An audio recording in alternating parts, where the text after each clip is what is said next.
Hello everyone, welcome back to another episode of Technologyglance.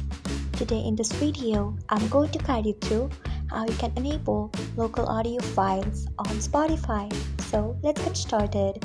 Partially open Spotify app in your device. Then tap on your profile icon.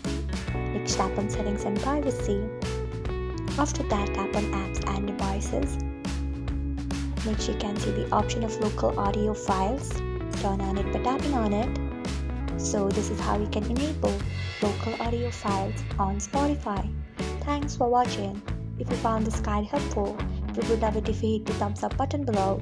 We upload great new tech tutorials like this one every day. So do not forget to subscribe to our channel and hit the bell icon so that you'll never miss another update.